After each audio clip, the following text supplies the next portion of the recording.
بسم اللہ. بسم اللہ الرحمن الرحیم. ناظرین، ہم موجود ہیں مقام فضا.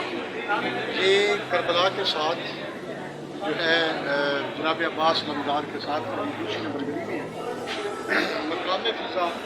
یہاں پہ جناب فضا نے 10 محرم ابل حارث شیر کو منظور ہے.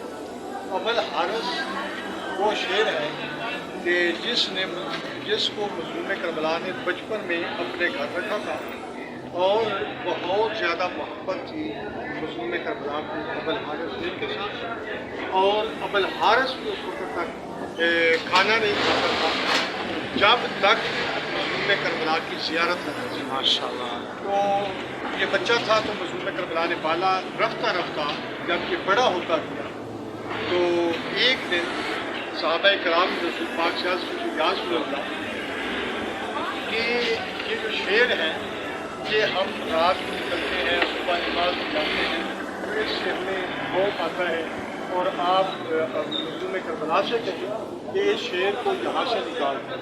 تو اس وقت پیغمبر اسلام نے صحابیوں سے کہا کہ میں اپنے نوازی سے بات کروں گا. تو رات کا ٹائم ہوا تو امام حسین علیہ السلام کو پیغمبر اسلام نے بلایا، گود میں بٹھایا اور کہا کہ دیکھ بیٹا کہ میرے اصحاب یہ کہتے ہیں کہ ابل حارث شیر جو ہے اب یہ بڑا ہو چکا ہے تو لہٰذا اس کو مدینے سے نکال دیا کریں اور آپ کیا کہتے ہیں. تو میرا یہی مشورہ ہے کہ یہ خوف زدہ ہوتی ہے. تو آپ نے یہ عرض کیا کہ نانا جان ابھی رات کا ٹائم، تو رات کا ٹائم ہے تو رات اس کو رہنے دیں تو صبح سویرے سے میں خود کہوں گا یہ مدینہ چھوڑا.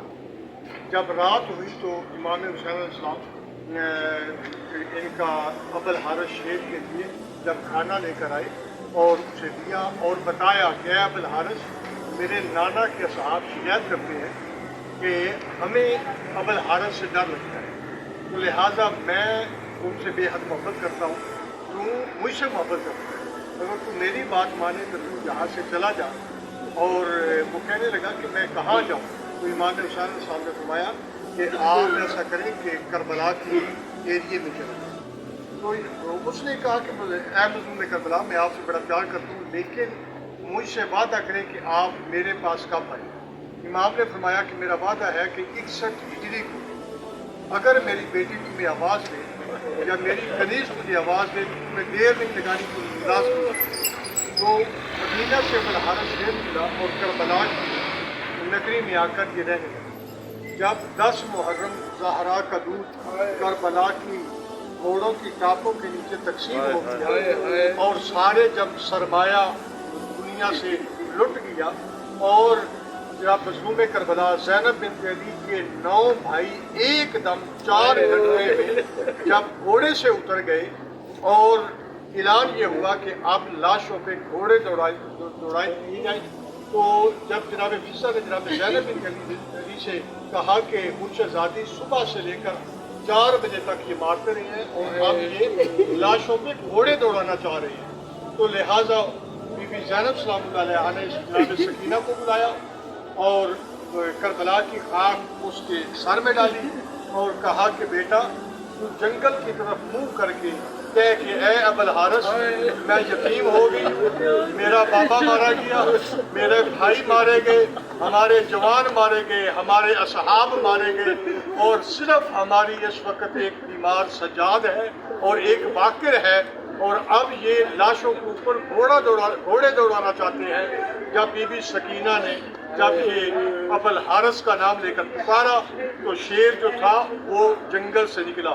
لیکن جب وہ یہاں پہ کربلا میں پہنچا تو اس وقت وہ جھنڈی والے نے جھنڈی دے دی تھی اور لاش گھوڑے جو تھے وہ لاشوں سے دوڑ چکے تھے یہاں تک کہ ابل حارث اس وقت پہنچا جب مظلوم کربلا کی دائیں پسلیاں بائیں سائڈ پہ آ چکی تھی اور بائیں پسلیاں دائیں سائڈ پہ آ چکی تھی اور اس وقت لاشوں کے ٹکڑے ہو چکے تھے. اس وقت ابل حارث شیر یہاں پہ پہنچا. پھر اس کے بارے میں 2 روایات ہیں. ایک روایت یہ ہے کہ ابل حارث شیر نے یہاں پہ ٹکرے مارتے ہوئے اپنی جان دے دی اور دوسری روایت یہ ہے کہ وہ نہر فرات پہ چلا گیا اور نہر فرات میں اس نے چھلانگ لگا دی، جس کی وجہ سے وہ وہاں پہ مر گیا۔ سجاد حسین نقوی، خطیب دربار حضرت بری امام اسلام آباد، منبر روح اعلان کمیٹی اسلام آباد، عراق، کربلا۔